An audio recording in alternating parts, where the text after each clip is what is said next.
Good morning. Happy Monday. Welcome back to Ribbon Candy Hooking. I'm Deanna. I think I forgot my coffee right there. Let me just spring up and get it. Coffee at coffee time is obviously by definition the thing, isn't it? Good morning, everybody. Good to see you. Welcome back. Monday, dreary Monday where we are here. We're getting a really blustery, very mild, but blustery Monday morning. Very mild. Helene, great to see you. Welcome back. Robin, welcome back. Also blustery in Wisconsin.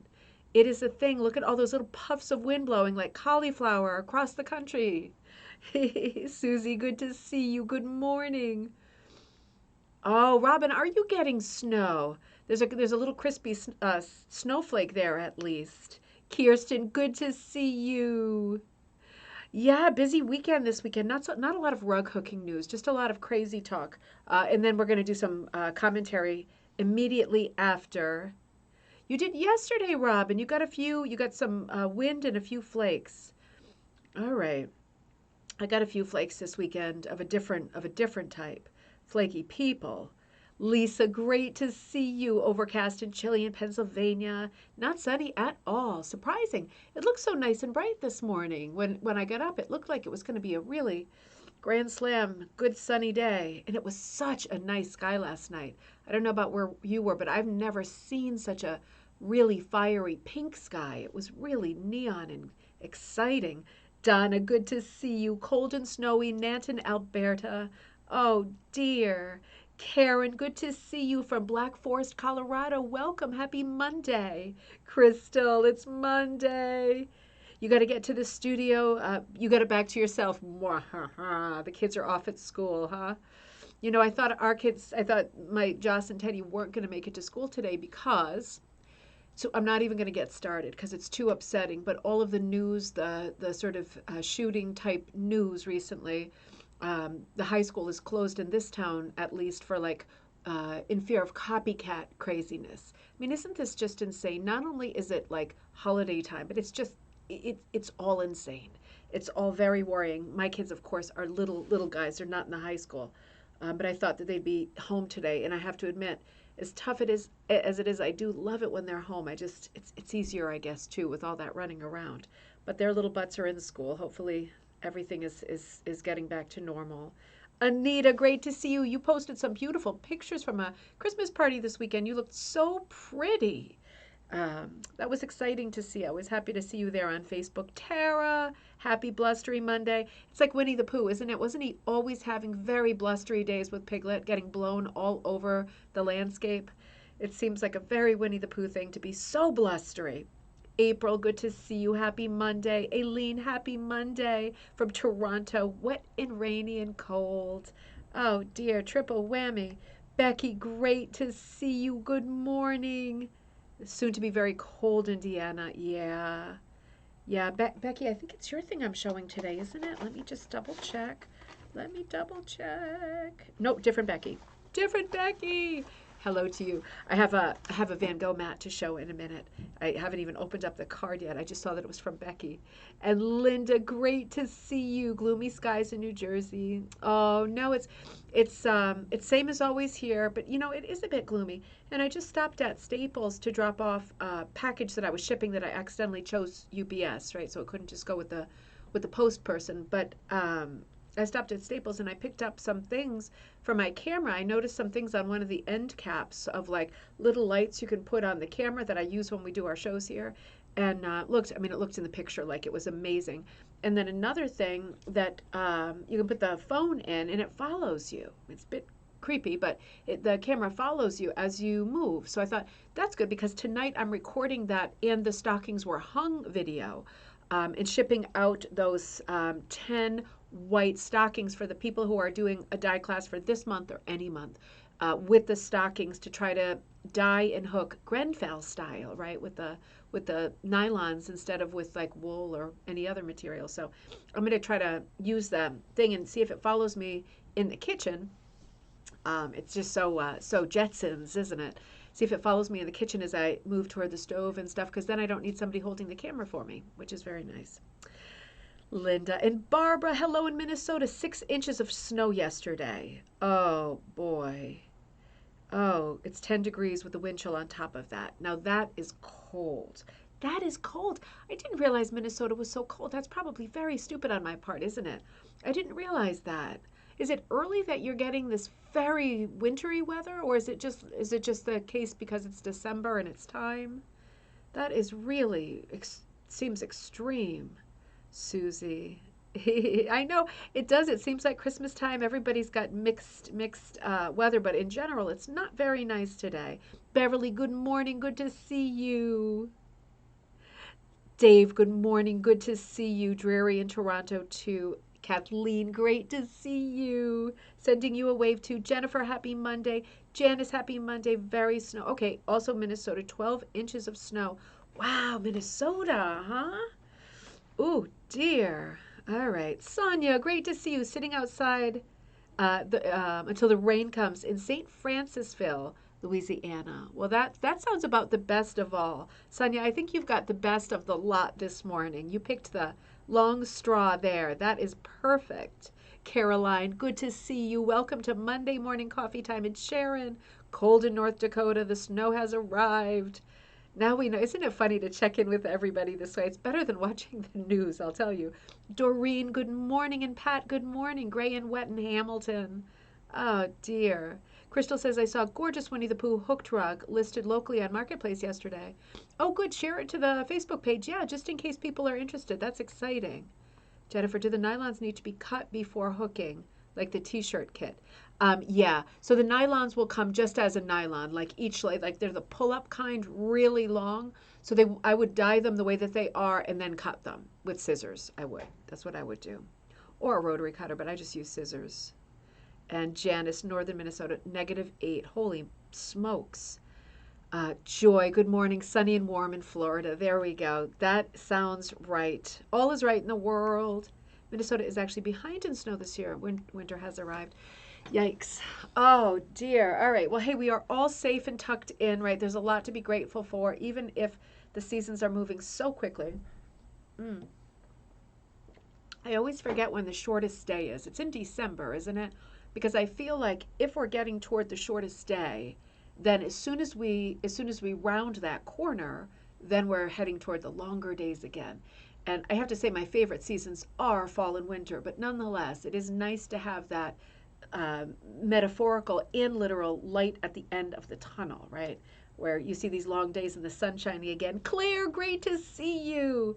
60 in Mass. Yep. And Joyce, good to see you. Rainy but mild in the Poconos. Isn't it funny? We're so spread out, and it is for the most part the same kind of weather. Interesting. The 21st. Thank you, Linda. We are headed there. We are getting there fast. Really fast, actually. Well, good morning, everybody. Happy Monday. It is a bit gloomy this morning, but let's make it good. Let's make it a good week. Kira just wrote a few minutes ago when she said, should we start getting going on bingo? And I said, absolutely, let's do it. Let's do, I'm always worried about being insensitive, but I feel like if we do a combo holiday, winter time this season, everybody's holidays, everything that we can find in the form of a hook drug, and Kira does this for us. She plans the bingo. I said, let's do a holiday edition, holiday/winter, and hope that that's not offensive, that everybody is represented and likes the pictures of the rugs that we look at. I've yet to put a date on it because our natural bingo night would fall on Christmas Eve. And for me, that's a busier day than Christmas because that's when I make a point of finishing my Christmas shopping just to be extra festive. And that's when the kids are truly wild, feral, and electric. So it would be impossible to break away that night. But let me think about it and look at the calendar. It might be that we run this month's bingo just to have fun and just to do it on a day that's much quieter, but not the holiday or the day before. It'd be better if it was actually on Christmas. We did that last year. Let me think that through. And if you have feedback, let me know. A lot of people logged on last December 25th for bingo at night, and that would be possible to do. I would be happy to do that again. I know not everybody's getting together, COVID or no COVID, right? I usually don't say that word, but just because of the getting flagged, right, the video. But let me know your feedback if you think the 25th would be a good day to run something. A lot of people will be with family, but I'm thinking more about the people who will not be and would like to have something to do. So that's where my thoughts are at this moment. Feral, yeah. Definitely feral. They are such wild little things. They went to a birthday party yesterday of a friend, which was nice. It was a neighborhood friend because at this moment, even though Teddy's great where he is at school, in an all autism class, in a very small class, they don't. It's great and it's a much better situation than we have known so far in his schooling history. But it doesn't seem like it's like a friend thing going on. I think the kids are, I think he's very high functioning compared to the kids who are around him in terms of socializing and being a loudmouth. And he wanted to have a virtual reality party, but he just told me that like 2 days ago. And when I asked him about it a month ago, he said he didn't. And now the virtual reality trucks are all booked up, of course. So I'm in a tailspin trying to figure out what to do with them party wise, because I don't want to set up a situation, of course, where we sent a bunch of invitations out and nobody comes. We've already been there and done that. We don't want to ever do that again. That's not good for anybody's heart or confidence. So we'll see how it goes. But they had a nice time at someone else's party yesterday at the Eli Whitney Museum, right? Because we live on Whitney Ave. Everything named in my area for Eli Whitney, the inventor. And the museum is really great. Lots of interesting things. A nice little sort of dam outside with a little waterfall and a covered bridge. They made a marble maze. It seemed really nice. I was here working, but it seemed really nice. I'm not that good with groups of kids anyway. That's what happens, I guess, when you have your kids in your 40s. Other people's kids, not so much, right? Too much noise, too much everything. But I hope you had a good weekend. I had a good weekend. It occurred to me on Saturday, which was International Rug Cooking Day, that I was sitting in a little Italian restaurant in this tiny, tiny, tiny town called Scott's Corner, New York, right on the Connecticut line. A few streets away from where we used to live years ago when my dad was alive, when I had finished high school and I was living actually abroad and coming home for Christmases. We had an exchange student called Rachel in the house in those days that was my sister's age. It was such happy times. A beautiful house that was built like a couple years before Lincoln was shot, like a nice early house with 3 fireplaces, not huge, but just so atmospheric. So me and my sister decided to take a bit of a nostalgic drive. We haven't been up there for over 20 years, like in those little villages around where that house we used to live was. So we took a ride up and we tried to find antique stores, but they were all closed in the meantime, of course, right? And we bumped into this thing called the Mistletoe Fair, the Mistletoe Market, so I made a post.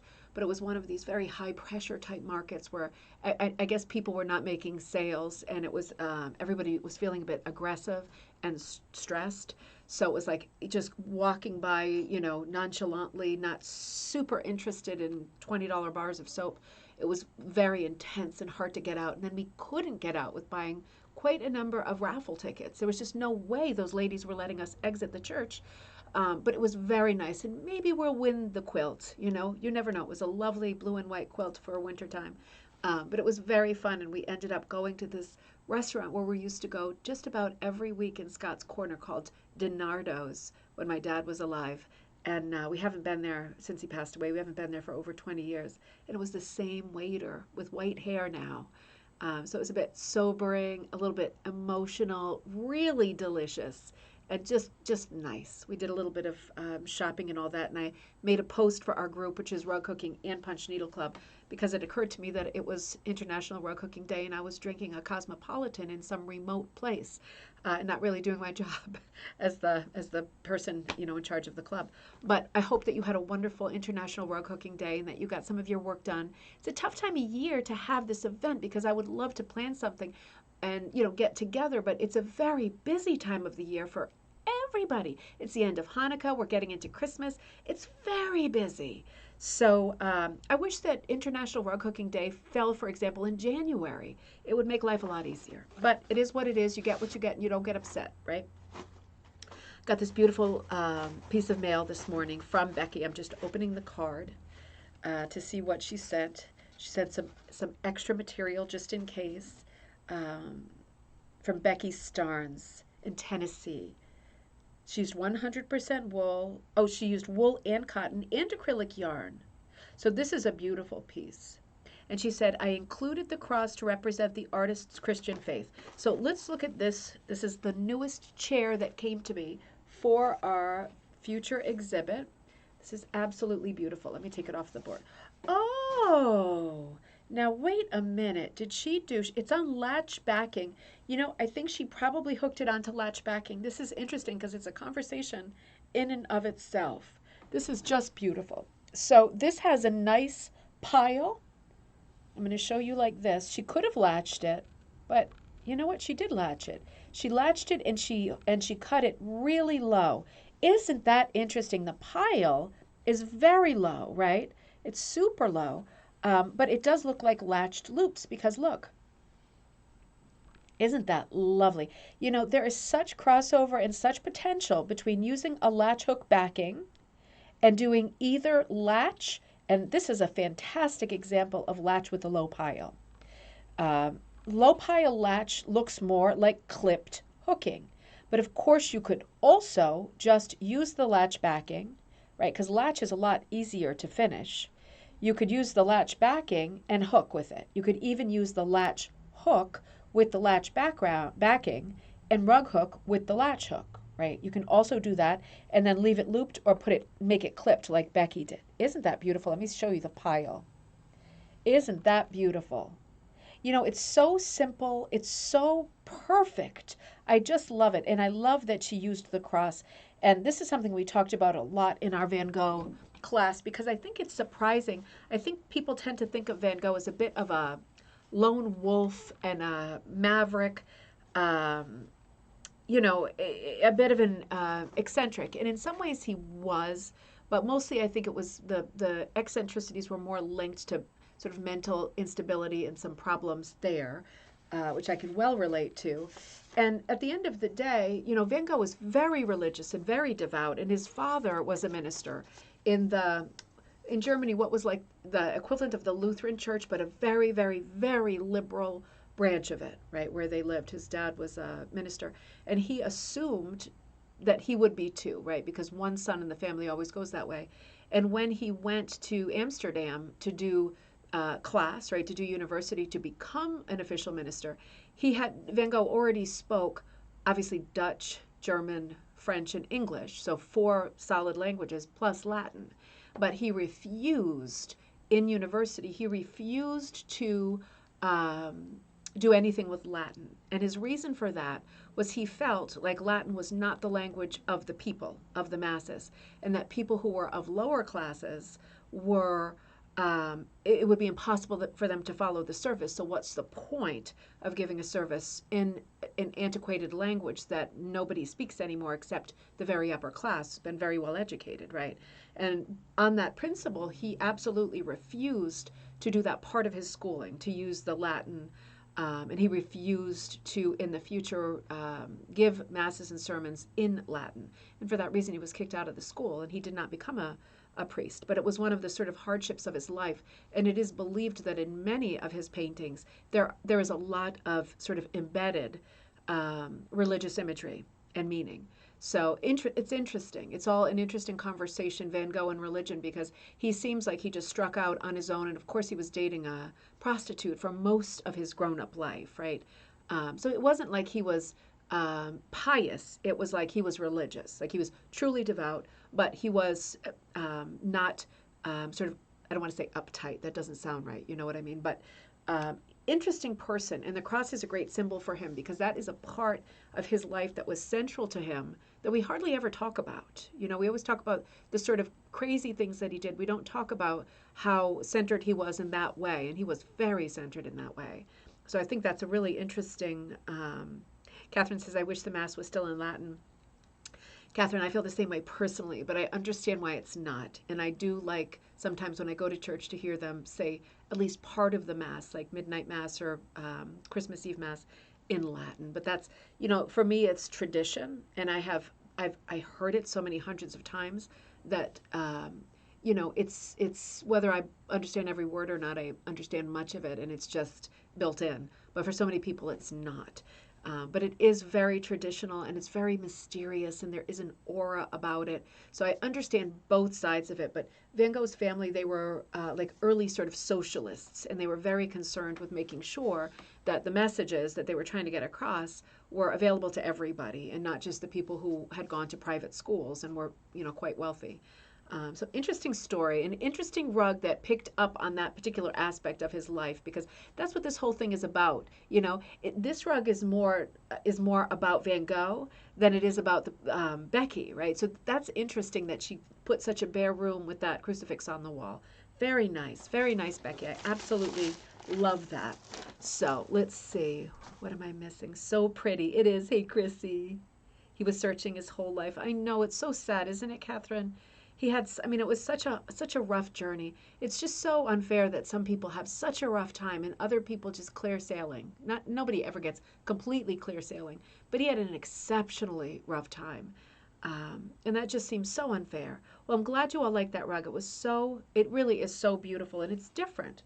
Um, so I'm going to do some commentary. I'm going to do a recipe at the end with the swatch because I had more than I thought. I had I think 4 or 6 left. So now there is actually a couple left. And these things are going crazy. The Proddy crackers, right? The Christmas crackers. And like I said before, the link to them is here in this video. I had yesterday, they went so fast because there is a Proddy tool inside and the paper crown and the fortune telling fish and some Proddy strips.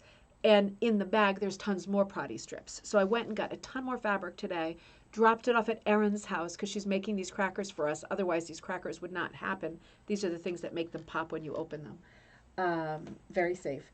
And so I just stocked up on a ton more. I ordered a ton more cracker form so I can put a bunch more out because otherwise we would be just about sold out. And I know not everybody who intends to cracker has yet crackered. So more of those are coming. And again, Proddy tool included. And that's the main thing, is to be able to try the Proddy with this little red tool, which is the same exact tool that I was using to do the Proddy project that I showed you that is on its way to Heather now. So yeah, have a look at that. And found success after death. I know, isn't that the worst? Sold one painting in his life. So sad. It's such a classic story, isn't it? And my sister and I were talking about this weekend because we were together all weekend. We put my mom's tree up on Friday, and I posted a little video for you, so I was thinking of you. And then we put the tree up, and we had an early night, which I never have.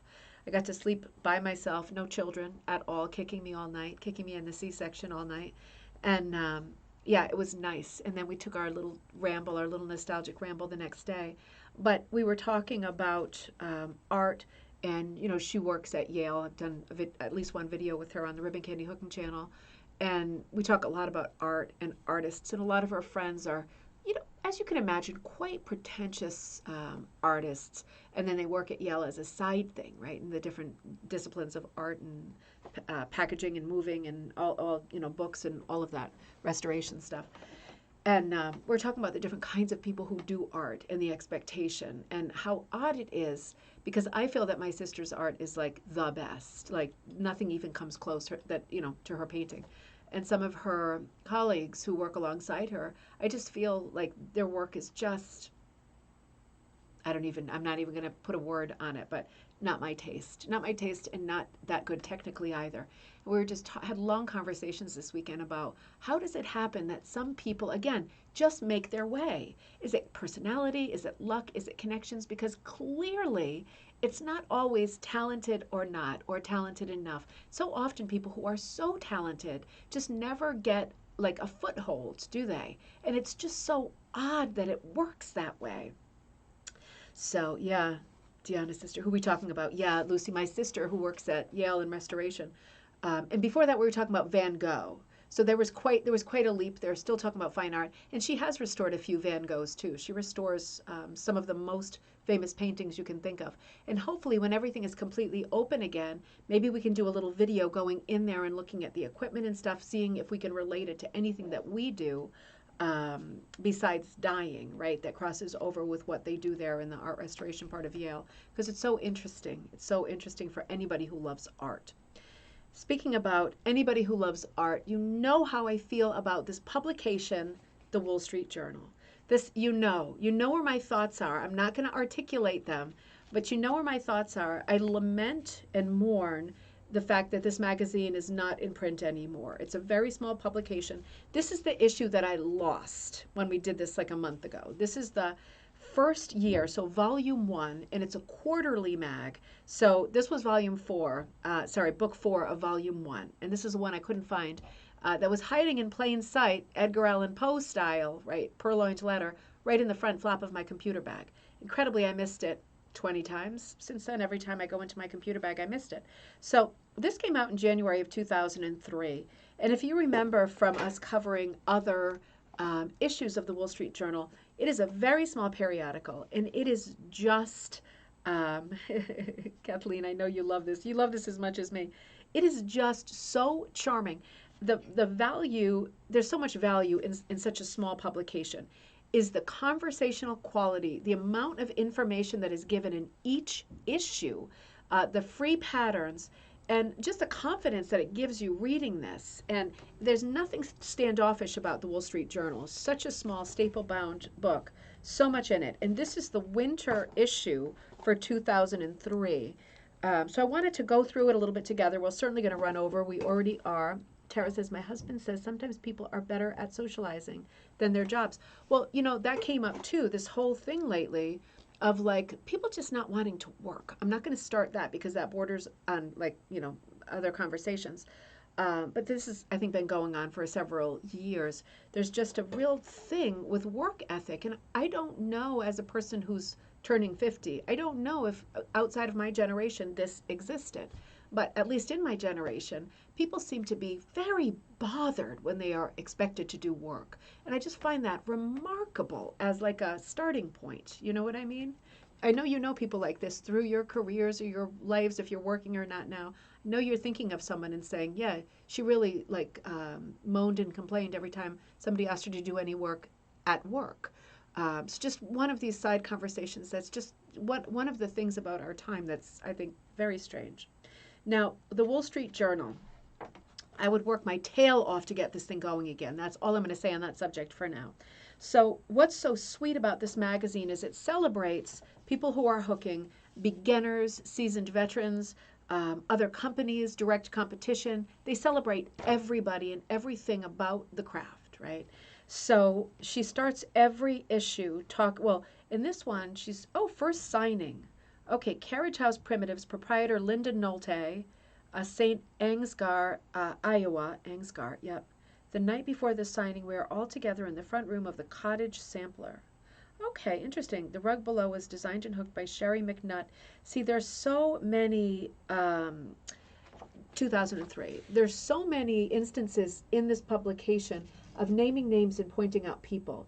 And I just love it when you all write to me and say, one of the names that you mentioned when you were looking at the Wall Street Journal or any book, I know that person or I know something about that person and I can fill in part of that story because I keep all of that information for when I'm not working on a book and I have time to breathe and think. And I'm going to be synthesizing everything that I know. I put it all into folders on my desktop so that later I can go back in and try to put together our huge, quickly blossoming, family tree of rug hooking history. So that's something we can all work on together in the future. Joy says it was so fun seeing you and your sister. Oh, thanks, Joy. She is so fun to be with. Nothing like a sister, huh? And the funny thing is this weekend I also, on a sort of somber note, completely deleted from my phone and completely cut off contact with a very old friend from kindergarten because I just can't take it anymore. She's so infantile and mean and self-centered, self-serving, selfish. I just couldn't take it anymore. After 40-something years, I snapped and I just hung up on her on the phone after she said something outrageous and deleted her, deleted the contact, and blocked. I'm just not like that. I don't do these things. But I'll tell you what, it's just at a certain point, I am too old at this age to deal with people who make me miserable and have nothing nice to say about anybody else in this world. See you later, right? It's just the way it has to be sometimes, self-preservation. So in every issue of this magazine, there's always that really flowery, beautiful, friendly introduction, talking about rug hooking, talking to the beginner about how you hook, right? These very basic questions that come up, like in the Rug Hooking and Punch Needle Club this morning, a beginner posted the question, what is the difference between a rag rug and rug hooking? I'm a beginner. And it's so nice that people can post something like that and everybody's giving different answers, all basically the same, right? But basically saying rug hooking is like the category. It's the larger category. rag rugging, and rug hooking is one of the methods that you can do to make a rag rug, right? Just like Proddy or applique or penny rug or knitting or crochet or whatever you choose, punch, mini punch, anything, right? But yeah, these very beginner questions, it's so important that they be asked over and over and over, because otherwise people who are beginners approach in the middle of the story and it's completely overwhelming and bewildering. Kathleen says, amen, liberating. Everything has a shelf life. That's right, including my sanity. We're right at the end, right at that expiration date now. Every issue also has Tom Baker's Sweet Shop. Remember this? Actually, it stops in year 2. They give a recipe, but Tom Baker's Sweet Shop is something specific. In this issue, he gives a recipe for chicken tortellini soup. So sweet. And, you know, because we're going back a little bit, we've moved forward because this was lost. This is still the era of putting a page in with musings, reflections, deliberations, meditations, and thoughts, a collection of quotes. And this is just so, so, so sweet. It's just a page of sort of random quotes. For example, Basho, in a world of one color, the sound of wind. So haiku, right? Interesting. I am my beloved's and my beloved is mine, Song of Solomon. All of these quotes right next to each other. Eskimo legend. Perhaps there are not stars in the sky, but rather openings where our loved ones shine down to let us know that they are happy. Beautiful, right? A whole page of these beautiful quotes. Lisa says, I ended a friendship after 20 years due to the negativity. Sometimes we have to take care of ourselves. Oh, thank you. It's such a bummer. It's such a bummer. But, you know, the only time she ever called me to ask about me was when she would call and say something like, I saw a commercial for your company on the Super Bowl, or something super sarcastic that wasn't true, that was just a wind up and a tease. And I thought, man, you know, So there's always also an ad for Red Clover, Amy Oxford, right? There's also always a lot of dyeing information for doing dyeing in the dye kitchen, right? That kind of dyeing. And it's always interesting and it's always different. It's always a different technique, which is super helpful. And Karen Kale always puts in this column called The Primitive Mind of Miss Prim. And this is always really interesting and useful, in my opinion. Aileen says, having started in October, I really appreciate that approach. The beginner approach, how we talk about everything from the ground up often, right?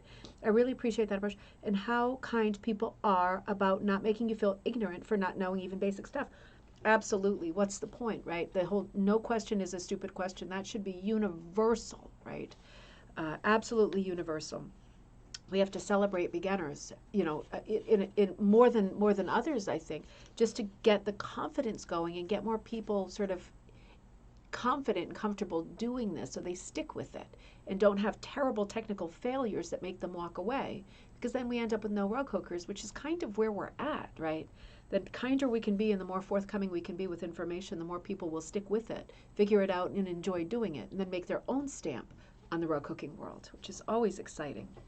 In this column of the primitive Miss Prim, the subject is a primitive perspective.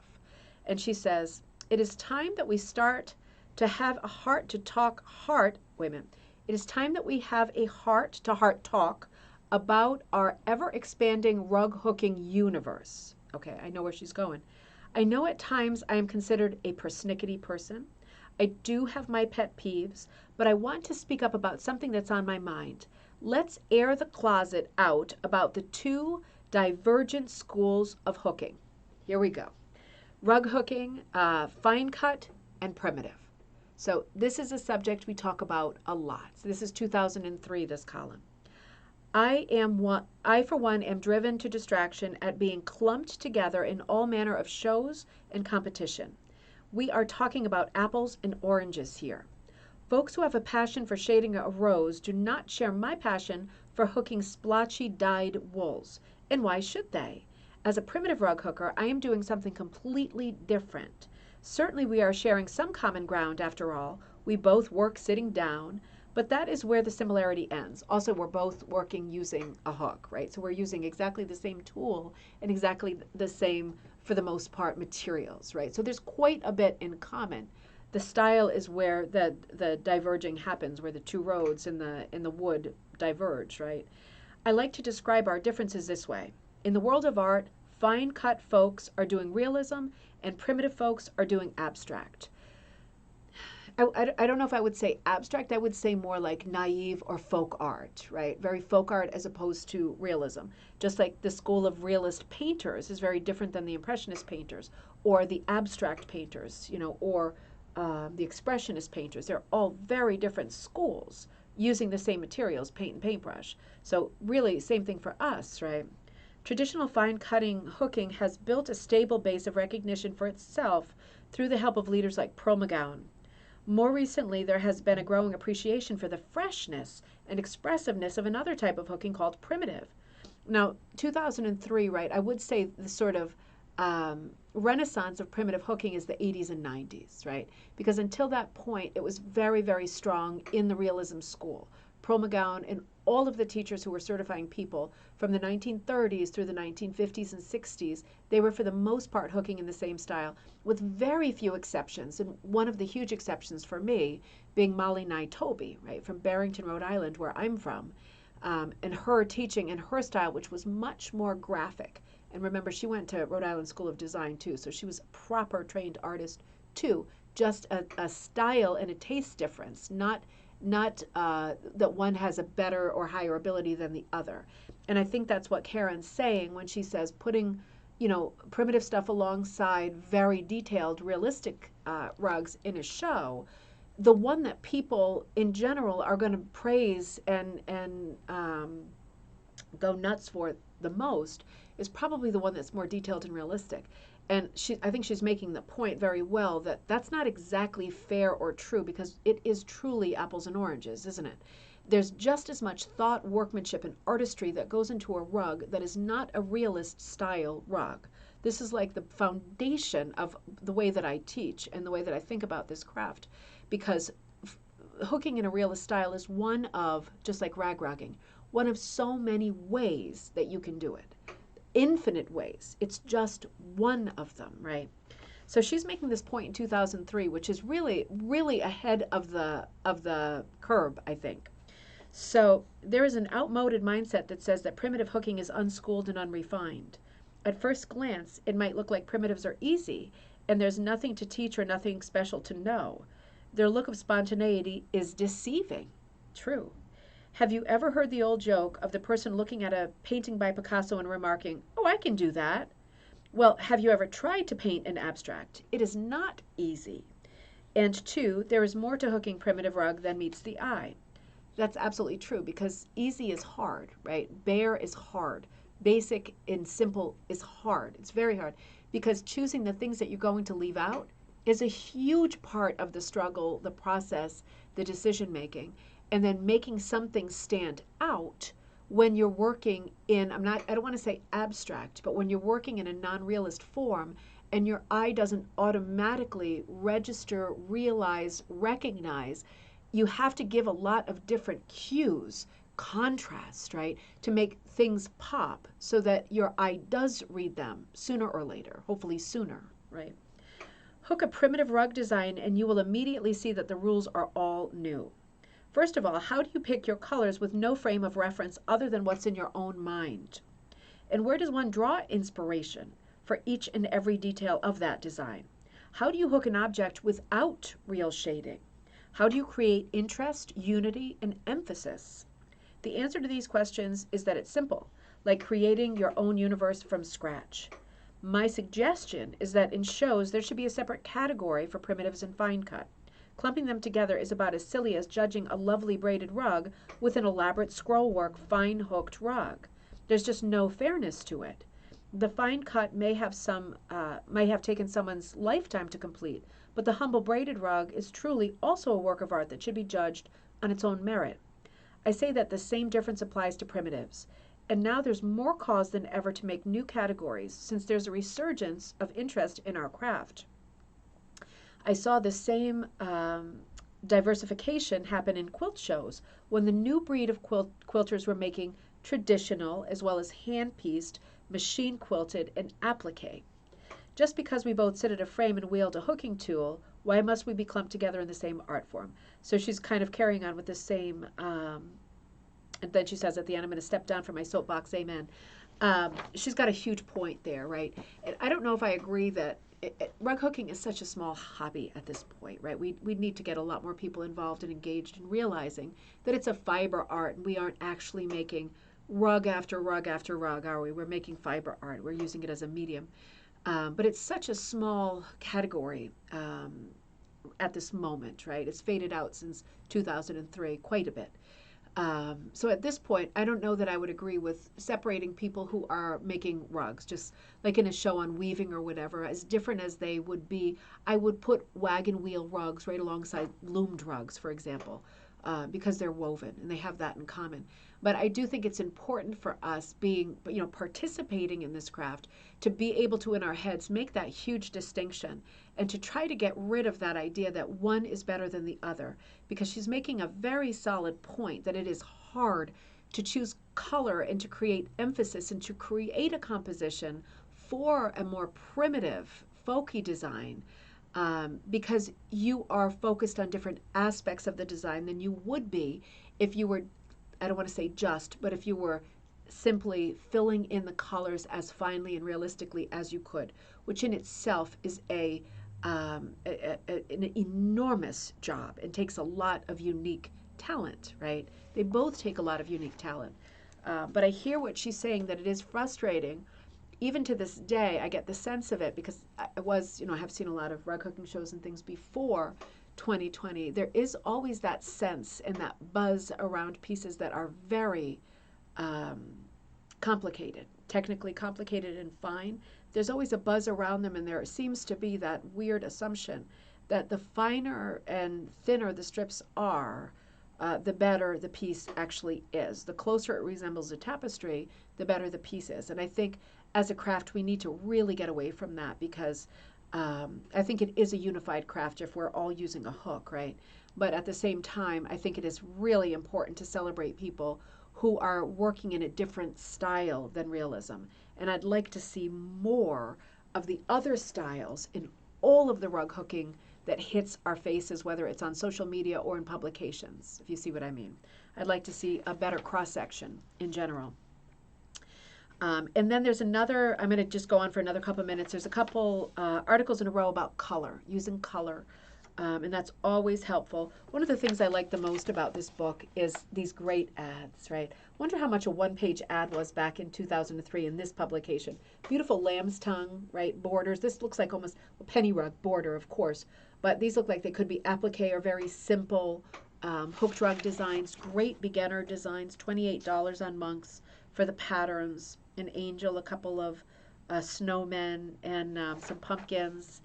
And then some great articles in a row by Bonnie Smith, right, who is the person who put this magazine out, and her daughter. Teaching is sharing. She talks about how important it is to her as a teacher in this article to be passionate, to be supportive, to be forthcoming, to really sort of be nurturing and positive. We've heard so many stories about teachers taking the hook out of someone's hand or pulling strips out of backing that have been hooked because they are not right? This is kind of the opposite approach to Bonnie. This is the opposite approach to any person who teaches hooking or anything, that you reverse someone's work without their permission. But super sweet issue this one is. And because it's winter time and getting toward Christmas time, I'll show you in color. There's only a few color pages. Some of the projects in this particular issue, because these do pop up on Rug Hooking Buy and Sell. You do see them online and sometimes on eBay. This one, it looks like there's a little sled with a snowman and some cardinals pulling it, which is a really nice take on a sled, right? When I was driving over to the studio, I saw somebody had cut out, like with a jigsaw in wood, three-dimensional sleigh, like a sort of crafty one, not like an old-time one. And in front, it had some cutouts of what looked like black labs pulling it. And I thought, that is so cute and different, because we always see Rudolph and his team pulling. But this was like a whole vignette, like full size on the front lawn with all these black labs pulling it. And this is a nice idea, too, with these cardinals pulling a sleigh from the air, right, with their wing power. I don't know how they measure that against horsepower. But so cute, so cute. And then Carrie Miller does an article on log cabin hooking. Oh, that looks so sweet. You know, I might stop there because I might want to read that and see if that's something to share. There's a couple more things in this issue that really are cute. A lot on penny rugs. Let's stop there, and we can pick that up next time. We can pick that up in the morning, and I'll tack something else to the end of it. So I don't want to skip over anything that's too sweet and charming, because these Wall Street journals, although they are still sort of there, I have noticed that some of them are being offered, for example, $30 each. That's too much. That's too much. If there's something that I'm showing that you would love to see, I'm happy to like forward you parts of it or whatever. I don't want to do things that are super naughty copyright wise, but $30 for a copy of a magazine that is, I don't know, 30 pages long, not even. Seems like a lot, 27. So we'll see if we can pool our resources and help each other find the issues that we're interested in and the patterns that we're interested in, because this really is a moment in rug hooking history that should not be ignored or forgotten, this Wall Street Journal era. The amount of information and help that's given in every one of these issues, the amount of advertising and sharing of resources, again, among people who are immediate indirect competition, is fantastic. The fact that she's even allowing this many people, I'm paying for the publication, I'm sure, but so many people advertising in it, all the different and special, unique things that they do and make and offer as patterns and specialties and all that. So we'll return to that tomorrow, and then I'll figure out what I'm going to do for the second half of the episode. But in the meantime, let me make sure I'm caught up. Yeah, I think I'm caught up. You love that top rug. That was cute, wasn't it? Oh, Helene, I think we're all doing good. We are just blustery, windy, and a bit of a gray day, maybe a little bit of an off day. But we'll see how it goes. We are heading toward the shortest day, which means as soon as we get past the shortest day, we're then headed again toward the longest day. We're always on that bridge, aren't we? It's taking us somewhere. Chrissy says, I got the new Atha magazine, December, January. Ooh. I wonder if I got that one. Did you just get that, Chrissy? I got one a few weeks ago, I think. I'm not sure if it was the December, January. Oh, the Atha. I'm thinking of the rug hooking magazine. Oh, I wonder if my Atha's going to be there when I get home. That would be nice, because then we can do that tomorrow, too. We'll see. I'll share something exciting tomorrow. So I will be back with you at noon tomorrow, Eastern Standard Time. And in the meantime, have a great day. Remember those Christmas crackers if you want them. There's, at this moment, even with the new stock, there's about 30 left, which means a crazy amount of them have already sold. Oh, let me leave you with this, just in case you need a Food Glorious Food, the swatch set for this month, the 13 by 3 really large swatches of all of the food colors, right? I haven't done a new swatch set yet. I'll try to do that before the holiday. I didn't start the last few episodes using my little Ford old recipe book, but let's end on a cute recipe, because I think I had the lime mold or something like that for you to end this episode. Yours came too in New Jersey. Okay, so maybe mine is in the mail today. I hope so. So today's episode, we're going to end on the lime gelatin and cottage cheese salad, and this comes from, I don't think we've done this one, Dorset, Vermont. Have we done this one yet? The Barrows House? Maybe we have. I'm going to have to check back. Is my memory, remember? I was just bragging about how good my memory was, and now I'm wondering. This takes 2 packets of lime gelatin, that's Jocelyn's favorite, pint of cottage cheese, hot water, cold water, lettuce leaves, mayonnaise mixed with cream. Ooh, dissolve the gelatin in hot water, add cold water and cool, then start to set, add cottage cheese and beat the egg beater. Pour into a ring mold. Okay, so it's not going to be really lime color. It's going to be kind of creamy colored. Pour into that famous ring mold, right? No meat in there, please. Serve on lettuce topped with mayonnaise. Yeah, see, I'm not sure about that mayonnaise with lime jello. I'm not going to say it's not the best, because perhaps it is. And that's this color here that looks like yellow in this light, but it really is a bright, bright, bright lime. You can't tell, can you? The monitor's awful because it's so gloomy. This is a super limey color. Lime gelatin molds, that's one I would be interested in doing. Thank you so much. Oh, you're so welcome. Hey, I'll see you all tomorrow at noon. Have a great rest of your day. You take care. If you need me, I'm at ribboncandyhooking@gmail.com.